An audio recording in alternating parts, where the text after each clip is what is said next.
ജീവിതത്തിൽ സന്തോഷം നിലനിർത്തുക എന്നത് പലർക്കും ബുദ്ധിമുട്ടായി തോന്നാറുണ്ട്. ശരിക്കും ഹാപ്പിനെസ് എന്നുള്ളത് ഒരു എക്സ്റ്റേണൽ പാർട്ടല്ല, പുറത്തു നിന്ന് ലഭിക്കേണ്ട ഒരു സംഗതിയല്ല. നമ്മൾ സദാസമയവും നമ്മുടെ ജീവിതത്തിൽ ഉണ്ടായിരിക്കേണ്ട ഒന്നാണ് ഹാപ്പിനെസ് എന്ന് പറയുന്നത്.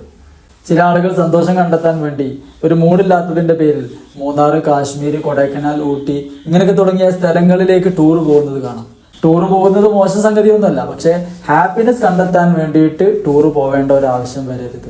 നമ്മുടെ മുഴുവൻ അവസ്ഥകളിലും, ജോലി സ്ഥലങ്ങളിലും, വീട്ടിലും, ഭാര്യ ഭർത്താക്കന്മാർക്കിടയിലും, മക്കൾക്കിടയിലും, നമ്മുടെ ഒരു ടീച്ചിങ് ആണെങ്കിൽ സ്റ്റുഡൻസിനിടയിൽ, ഇങ്ങനെ തുടങ്ങിയ നമ്മുടെ മുഴുവൻ മേഖലകളിലും സദാസമയം സന്തോഷം അനുഭവിക്കാൻ കഴിയണം. അത് നമ്മുടെ അവകാശമാണ്.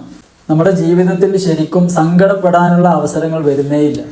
ഇനി എന്തെങ്കിലും തരത്തിലുള്ള ചെറിയ ബുദ്ധിമുട്ടുകൾ നമുക്ക് ഫേസ് ചെയ്യേണ്ടി വന്നാൽ ഒരു വിശ്വാസിയെ സംബന്ധിച്ചിടത്തോളം ഇതിന് വലിയ സന്തോഷം നമ്മിലേക്ക് കടന്നു വരാൻ അത് കാരണമാവും എന്ന് ചിന്തിക്കുമ്പോൾ അവിടെയും സങ്കടപ്പെടാൻ ഒരു വഴിയുമില്ല. ജോലിയിലോ ഫാമിലിയിലോ സന്തോഷം നഷ്ടപ്പെടുത്തുന്ന എന്തെങ്കിലും കാര്യങ്ങളുണ്ടെങ്കിൽ അതിനെ പരിഹരിച്ച് മുന്നോട്ട് പോവുക എന്നതിലുപരി സന്തോഷം കണ്ടെത്താൻ മറ്റു മാർഗങ്ങൾ സ്വീകരിക്കുന്നത് ഒരിക്കലും ശരിയല്ല. എത്ര കാലം നാം ഇത് ചെയ്യേണ്ടി വരും?